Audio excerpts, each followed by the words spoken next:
John A. Mitchell took the following pictures during the years from 1906 to 1910. I had lantern slides made from them so that I could visualize the possibilities of making money in the cobalt and porcupine mining districts. I wrote a thumbnail sketch of each of the pictures, giving statistics wherever possible and adding some intimate touches of our personal experiences. The camp of Cobalt itself, in the first 5 years of its history, had a population of approximately 30,000 people. Production amounted to over $32 million worth of silver. And it is said that profits of between $400 and $500 million were made. Boarding a Pullman car at Toronto at 10 o'clock in the evening, we start on a journey north 335 miles. The next morning, we step off the train in the city of Cobalt, the center of the mining district. Our first impression is one of excitement. Crowds of people on the railroad platform and in the streets, making us wonder if it's a holiday or a fire or a strike. No need to inquire where the mines are. They're all around us. It's here that the prospectors make their headquarters, starting on their long journeys of discovery and returning here when they're finished. Looking up to the head of Cobalt Lake, we see the famous LaRose mine as it looked in 1906. It's famous because it was the first discovery in cobalt. During the building of the Temiskaming and Northern Ontario Railroad, they had trouble keeping their drills sharpened. A blacksmith named Fred LaRose examined the rock in this cut to see what was making the drills broom up. His examination showed that the drills were cutting into solid metal. He didn't know what that metal was, but he staked the ground adjoining the railroad right-of-way following the direction in which the veins were running. He told about his discovery to two merchants, Henry and Nora Timmins, who ran a general supply store about 100 miles away. Together with a lawyer named Dunlop, the Timminses bought out one half of LaRose's interest for $5,000. A few days later, LaRose sold most of the other half of his interest to John and Duncan McMartin, the railroad contractors, for $17,500. The part he retained later brought him $77,500. In all, he realized $100,000 from his discovery. Oh, by the way, I'm the man in the black suit and the derby. The LaRose mine, as it looks today, in 1910. Adjoining the LaRose property on the east is the O'Brien property, as it looked in 1906. Mr. O'Brien was a railroad commissioner in charge of building the railroad for the government. Immediately after the LaRose discovery, O'Brien took up 160 acres of adjoining land. O'Brien returned to his hometown, about 300 miles away.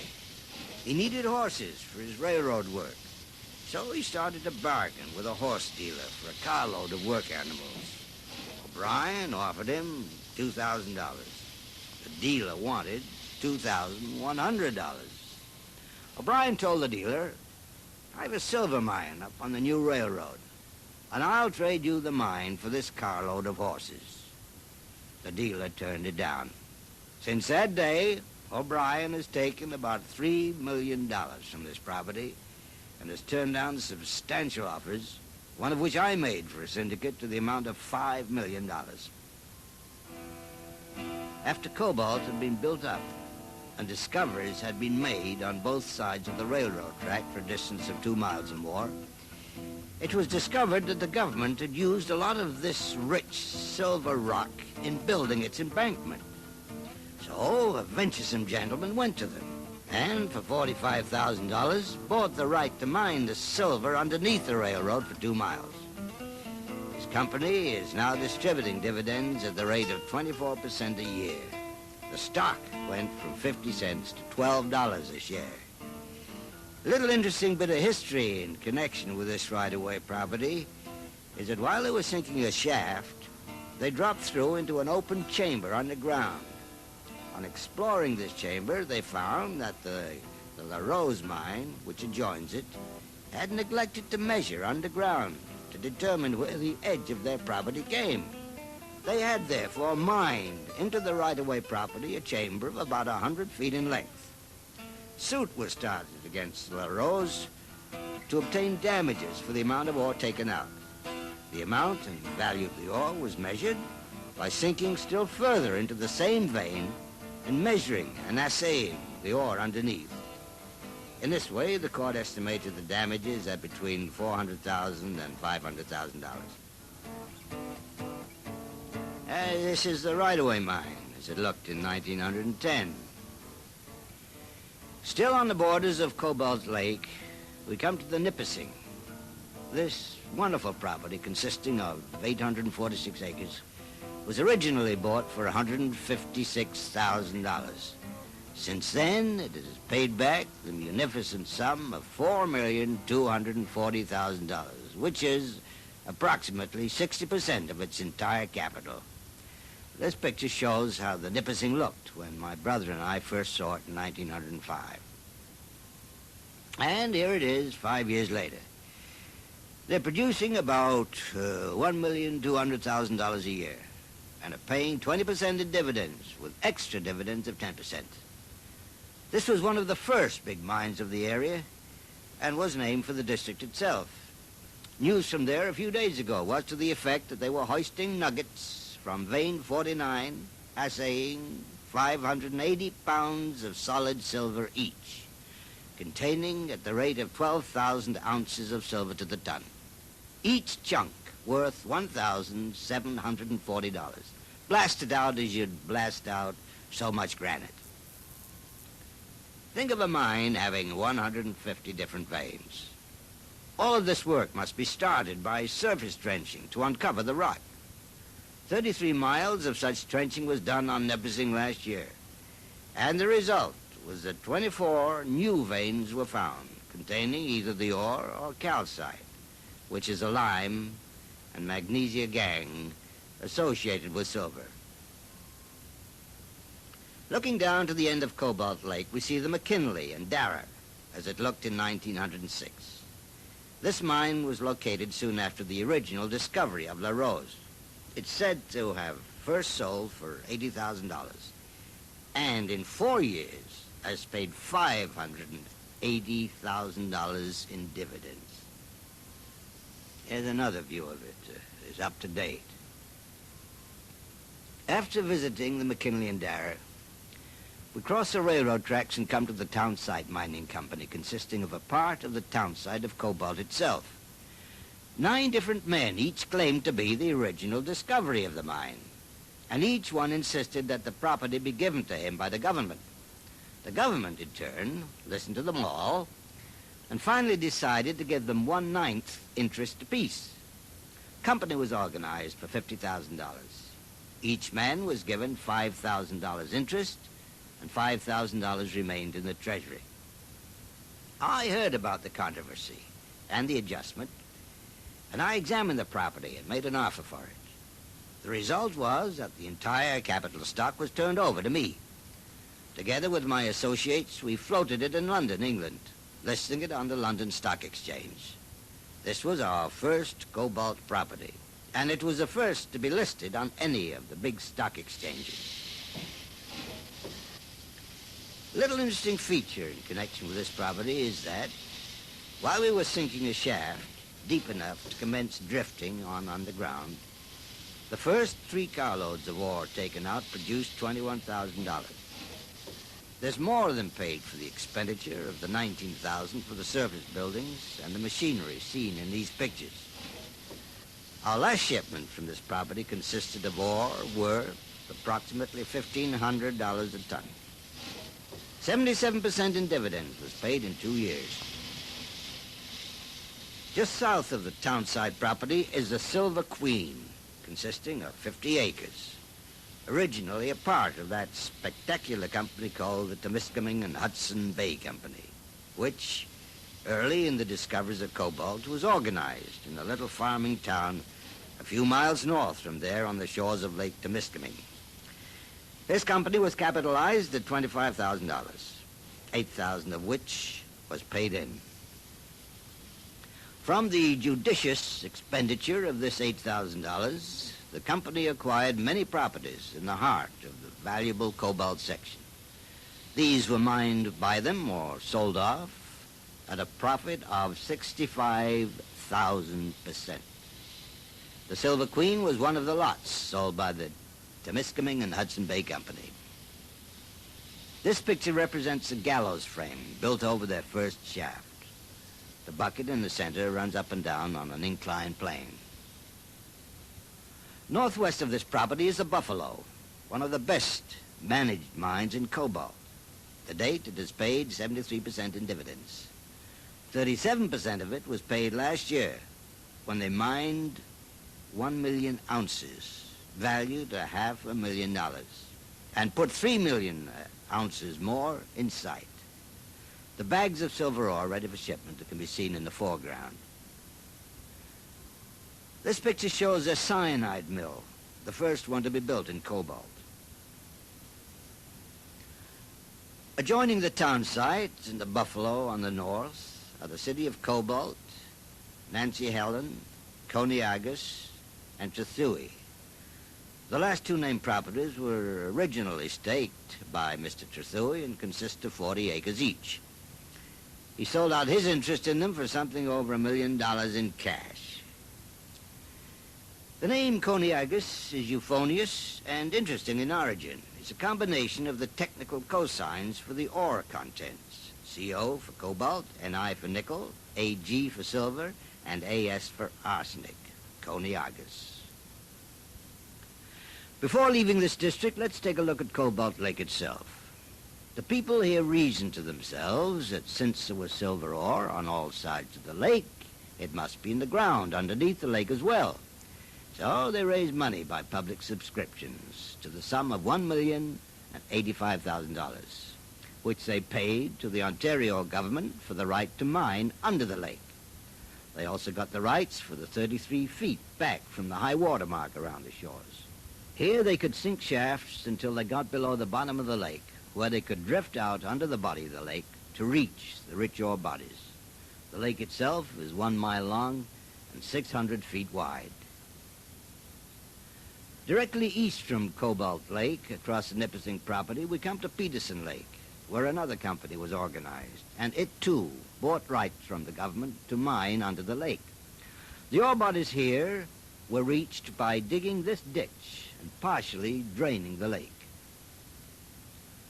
On the shores of Peterson Lake, we come to the Nova Scotia mine. This has produced some of the finest ore in cobalt. They also have one of the best concentrating plants in the area. South from the Nova Scotia, we reach one of the properties of the Cobalt Central, formerly known as Big Pete. Big Pete Farrar was an Armenian who used to run a country hotel. He's now accounted to be a millionaire. Near the Big Pete mine is the Kerr Lake property, which has paid 60% of its capital back to its stockholders in dividends. This was agreed to and papers were signed on the spot. Inside that 60 days, a carload of ore was taken out which netted the buyer $35,000. This gave him enough to pay for the property and put $5,000 in the bank. The mine is now earning about $100,000 a month over and above its expenses. The engineer in charge of this property saw that many of the veins ran into the lake on one edge of the property, and he concluded that there must be silver in the ground underneath the water here also. So he got a syndicate together and bought the lake from the government for $178,000. He capitalized his company at $2 million. In a year and a half, they have paid 90% in dividends and have $1 million in ore in sight. This is a story of the Crown Reserve Mine. This picture represents a fire drill by the employees of the mine. From one space, 50 feet long, 30 feet in height, $250,000 was taken. It's common saying in cobalt that a vein of silver, 100 feet long and 100 feet deep and 1 inch in width, is capable of producing $1 million. The richness found in the Crown Reserve, makes a vein of this dimension worth $1,666,000. Last week, they shipped a carload of silver from there containing a little more than $1 in every pound of rock. Southeast of Kerr Lake and 5 miles from Cobalt, we reached the Temiskaming mine, which has made a profit of 3,800% for its original owners and has paid over $500,000 in dividends. This is a typical picture of a scene underground. The ore cars, seen at the left of the picture, are loaded with ore, ready to be pushed to the hoist and lifted to the surface. The timbers forming part of the framework at the bottom of the shaft are seen back of the man in the center of the picture. The history of this camp is almost unbelievable. In the first year of Cobalt, there were only a few test shipments consisting of 158,000 tons, or about 8 carloads. Last year, 1909, they shipped $12,300,000 worth of silver out of Cobalt. That was nearly 19% of the world's entire silver production. The most wonderful thing about it is that Cobalt has paid $165 in dividends for every ton of ore shipped out of the camp, a record unprecedented in the history of mining. The nugget in this picture is worth a little over $10,000. It was taken from the surface of the ground just under the roots of a dead tree. Here's the spot from which it was taken. The vein runs along underneath where the man is holding the broom. The bags behind the man with the shovel contain small silver nuggets and decomposed mineral matter shoveled up from the surface. This is a typical cobalt vein.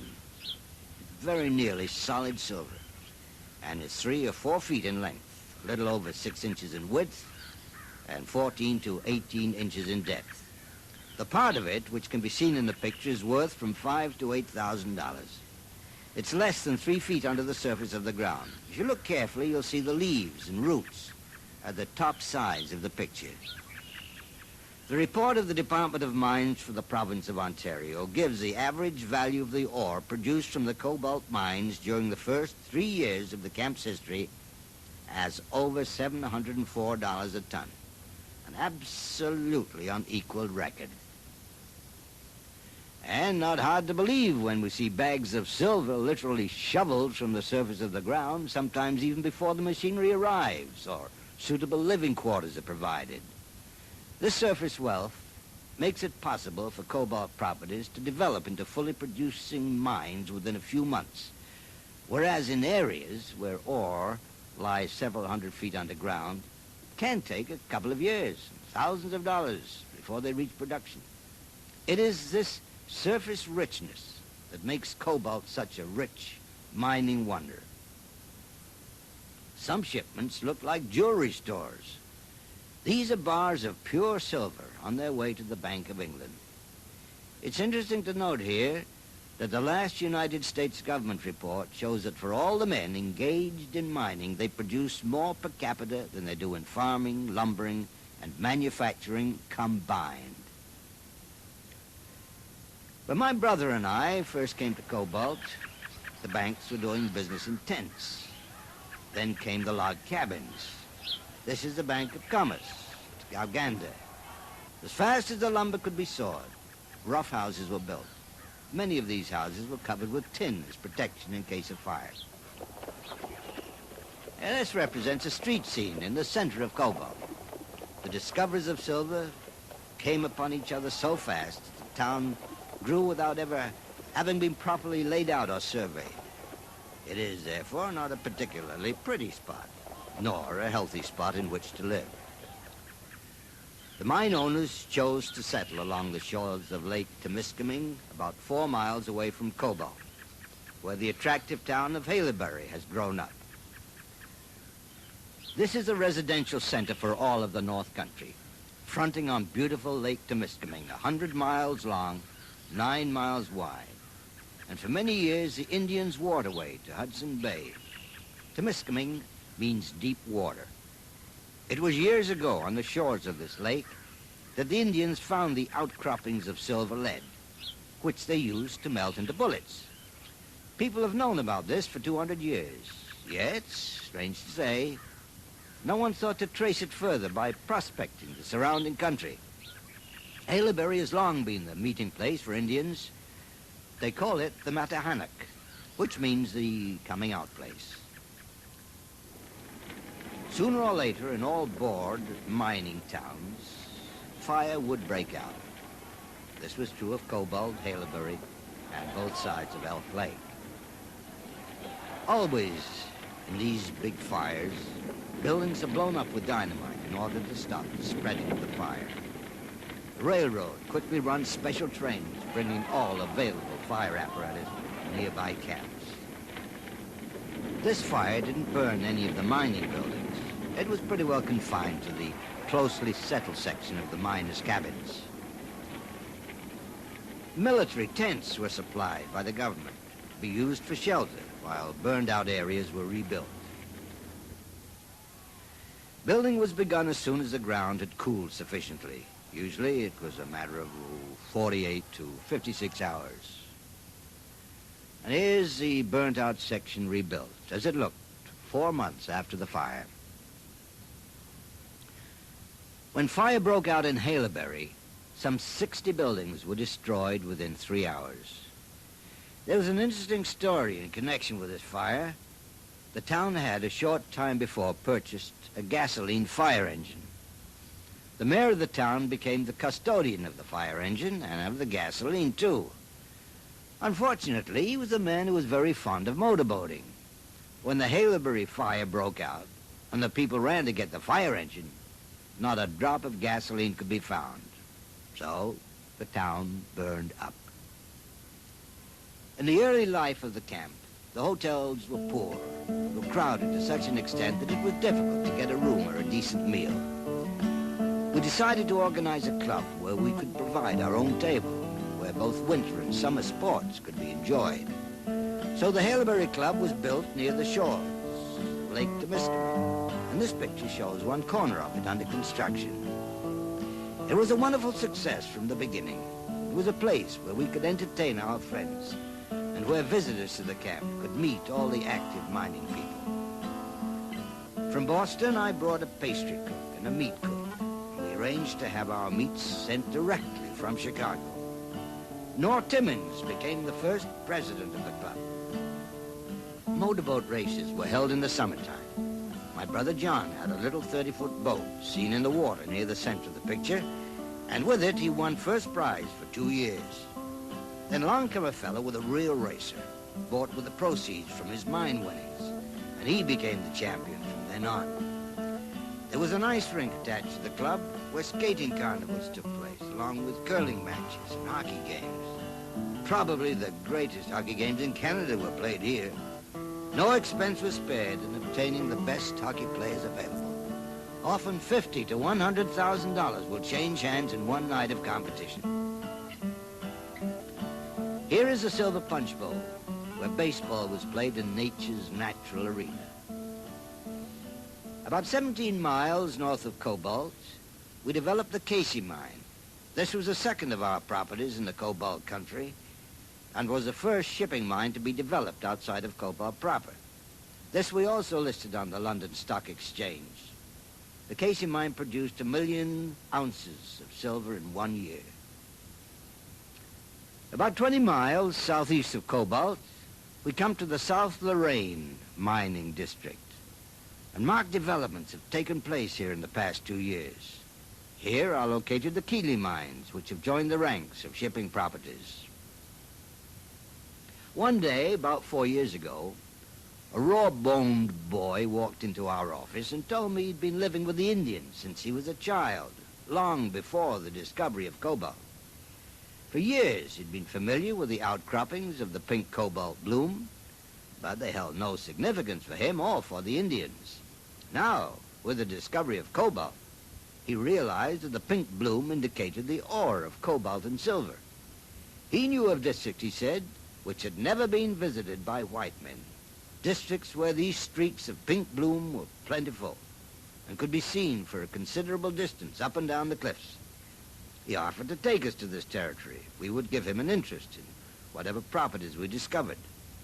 I immediately drew up a contract with him, while my brother equipped a prospecting party. Then they all went off into the bush. My brother, his men, and their new young guide, whose name was Tom Saville.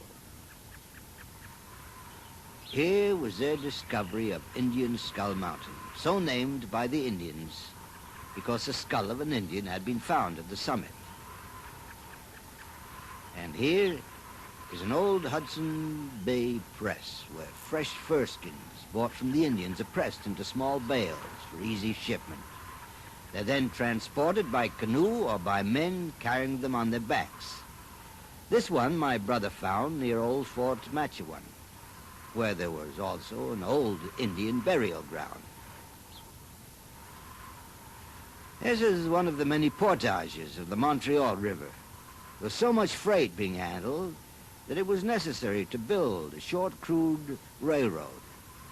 The freight is loaded onto small cars, pushed across the carry, then reloaded into canoes or small steamboats for the rest of the journey. My brother's journey with Tom Saville led to our discoveries of silver up the Montreal River at Elk Lake. The next few pictures will illustrate what happens in a stampede. As news of our strike became known in Cobalt, prospectors turned out in large numbers. All the small steamers and boats of every kind are pressed into service. 3,000 men are soon on our trail. Here is our first camp at Elk Lake. The prospectors continue to come. Here's the first hotel. And Elk Lake comes into existence. Settlements are started on both sides of the lake. In less than 1 year, there were many hotels and stores. And in 2 years, it was a thriving, bustling town, serving as a headquarters for the rich, mineralized area around it. The richness of the ore in this cobalt country is wonderful. Hundreds of fortunes are being made by men who are willing to become pioneers and forego the luxuries of civilization. In order to navigate the 50 miles between Latchford and Elk Lake, it's necessary to carry the supplies in canoes over 3 portages. Rapid water makes one of these spots very hazardous, and it's necessary to exercise great care and skill, or the canoes, supplies, and men could all be lost. For us to maintain a large working force in the field, it was necessary for us to keep a crew of Indians toting supplies into the camp all the time. On one of these trips, early in the spring of 1907, they overtook some green prospectors trying to paddle through the rough water to the closest portage. Their canoe capsized, and they, with all their equipment, were dumped into the water. Our outfit was just behind them and succeeded in rescuing the men, but not their supplies. Some of our most successful trips were made in the winter when the ground was covered in snow and lakes were frozen. With dog teams and snowshoes, we traveled long distances. It was a rough life, however. Sometimes the prospectors had to sleep on the ground, wrapped in rabbit-skin blankets, when the thermometer registered anywhere from 10 to 40 degrees below zero.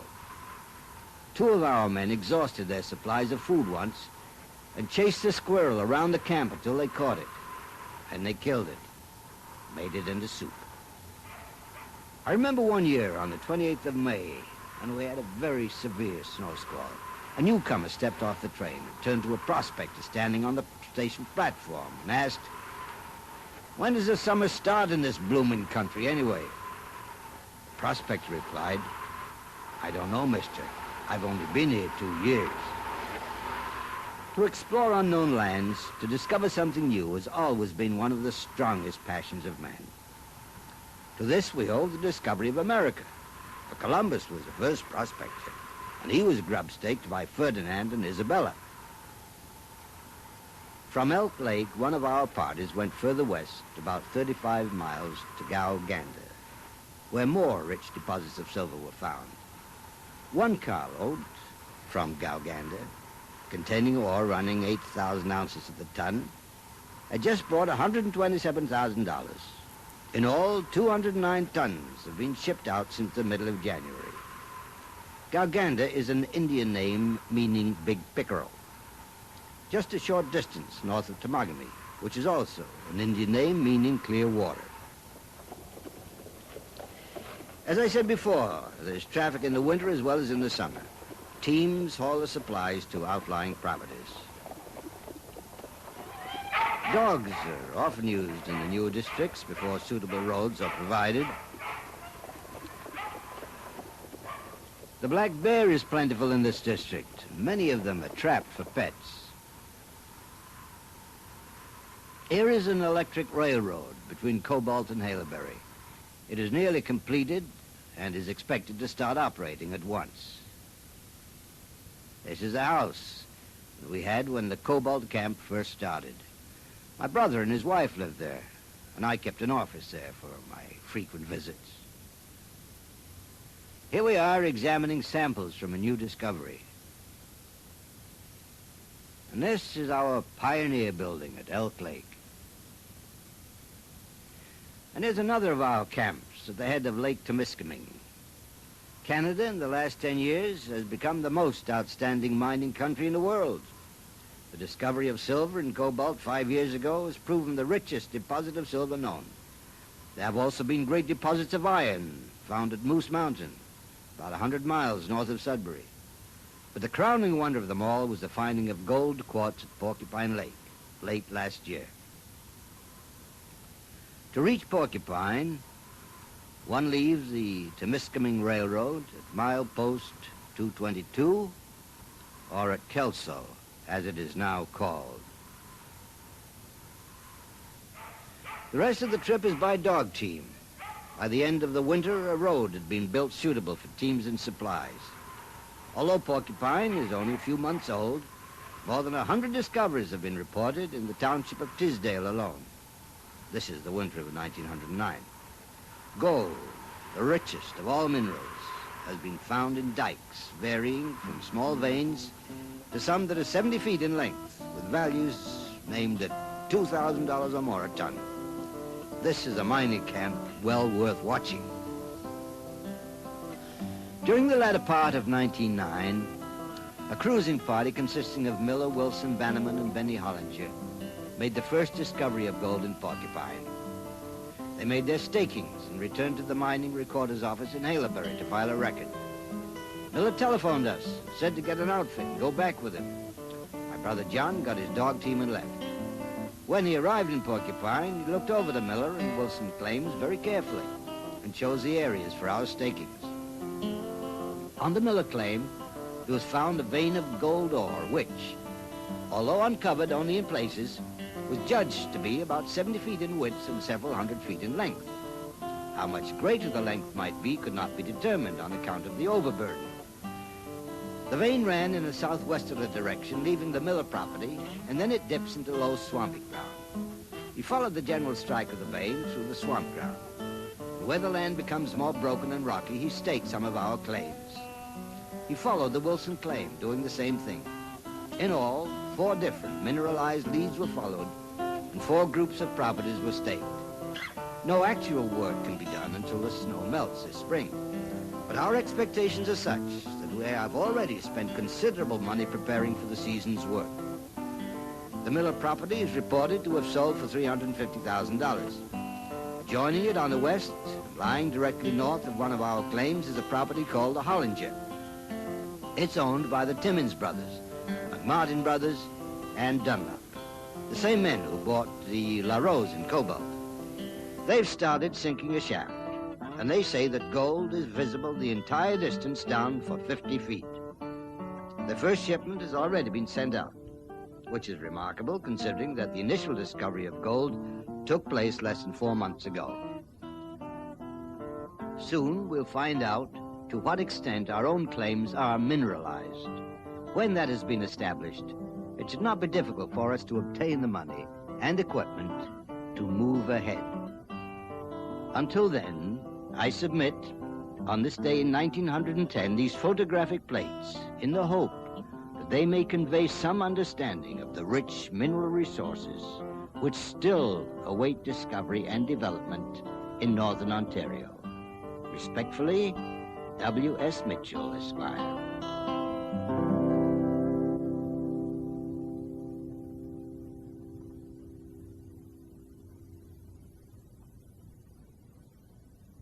The W.S. Mitchell script ends here. There are still some 22 pictures. I believe they were taken that first winter in Porcupine. They show some of the early prospectors, and they show the clearing of the land, the building of the Porcupine Hotel, and the gradual growth of the town. Also included are the porcupine, the pig, and an early map, and the first gold mine. John A. Mitchell left a photographic record of his interests over a period of 40 years. In 1897, he took pictures of Puerto Rico, where he went with his father to build a railroad. In 1900, near Boston, he photographed an automobile race in which he drove a Stanley steamer. In 1904, when he was 29 years old, he married and took his wife to Chignecto, Nova Scotia. There he built another railroad and photographed the station, the hotel, and the interior of his first home. Then a small-town blacksmith staked his claim on history, and John Mitchell went to Cobalt. His brother William joined him there, and while one became a prospector, the other became a promoter. After Cobalt, there was Porcupine, and eventually the Big Fire. John Mitchell had to run for his life, but he still took pictures. From Porcupine, he went to Alberta, where he ran a hotel in Claresholm. There are no pictures of that time, only yellowed news clippings of the curling games he played in. At the end of the First World War, he headed south to Texas to prospect once again, this time for oil. In the 1930s, when times were bad, the Mitchell brothers returned to Porcupine and kept another photographic record of drilling, of clearing the land, and of the construction of a shaft. Augite Porcupine Mines came into being. Later it was bought by Noranda and the name changed to Honor. John Mitchell became its president, and in February of 1940 he poured his first gold brick. He still had his camera with him. A year later he died, but his brother William carried on as vice president until his death in 1953 at the age of 80. We have him to thank for preserving his brother's Cobalt pictures and for compiling the narrative to go with them. Perhaps he also stored them away in the Honor Vault, because eventually that is where they were found in the autumn of 1970. Now, the lantern slides of 65 years ago have been made into modern transparencies.